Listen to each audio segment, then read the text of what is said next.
புதுவையில் அரசு அறிவித்தபடி தனியார் மருத்துவக் கல்லூரியில் கூடுதல் இடங்கள் வழங்கப்படாததை கண்டித்து மாணவர்கள் மற்றும் பெற்றோர்கள் போராட்டத்தில் ஈடுபட்டு வருகின்றனர். நேரடி காட்சிகளை பார்க்கலாம். 50 சீட்டு எக்ஸ்ட்ரா வாங்குறாங்க சார். அப்போ வாங்கும்போது 18 சீட்டு அவங்க அக்ரிமெண்ட் போட்டுருக்காங்க. 100 சீட்டு 36 சீட்டு சார். போராட்டம் குறித்து செய்தியாளர் ரஹ்மானிடம் கூடுதல் விவரங்களை கேட்கலாம். ரஹ்மான், மாணவர்களுடைய கோரிக்கைகள் என்ன?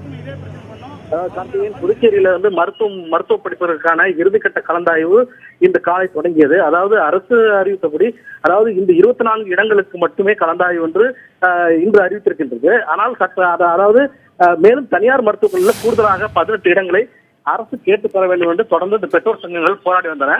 இந்த நிலையிலே கடந்த சட்டமன்ற பட்ஜெட் கூட்டத்தொடரின் போது 18 இடங்கள் பெற்றுத்தரப்படும் என முதல்வர் நாராயணசாமி தெரிவித்திருந்தார். இருந்த போதிலும் அந்த இடங்கள் பெற்றுத்தராமல் வெறும் 24 இடங்களுக்கு மட்டுமே இந்த கலந்தாய்வு தொடங்கி இருக்கின்றது. இங்கு கிட்டத்தட்ட 4000 பேர் அழைப்பு விடுக்கப்பட்டிருக்கார்கள்.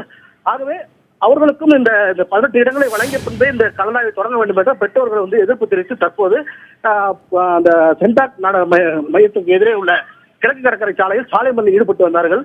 கிட்டத்தட்ட 1 மணி நேரத்துக்கு மேலாக இந்த சாலை மறியலானது நடைபெற்று வந்தது. இந்த நிலையிலே போலீசார் அவர்களை தற்போது சமாதானம் செய்து அவர்களை அழைத்து வந்திருக்கின்றார்கள். இருந்த போதிலும் அவர்கள் தற்போது அந்த சென்டாக் மையத்தின் வாயிலே தற்போது முற்றுகையிட்டு அங்கு போலீசாரிடம் வாக்குவாதத்தில் ஈடுபட்டு வருகின்றார்கள். சென்டாக் மையத்தின் மீது நீண்ட நாட்களாகவே புகார் கூறப்பட்டு வருகிறது. அரசு தரப்பில் இதுவரைக்கும் நடவடிக்கைகள் எடுக்கப்படவே இல்லையா?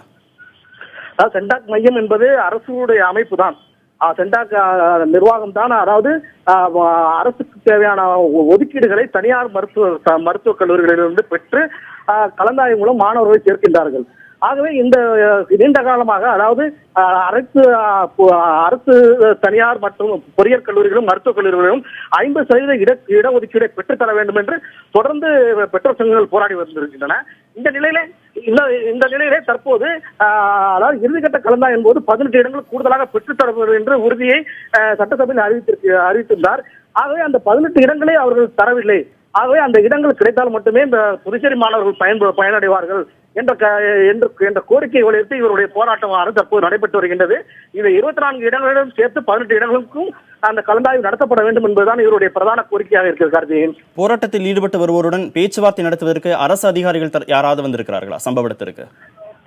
இதுவரை அரசு அதிகாரி தரப்பில் யாரும் வரவில்லை. காவல்துறை அதிகாரிகள், ஏனென்றால் புதுச்சேரியிலிருந்து சென்னை செல்லக்கூடிய கிழக்கு கடற்கரை பிரதான சாலையாகும்.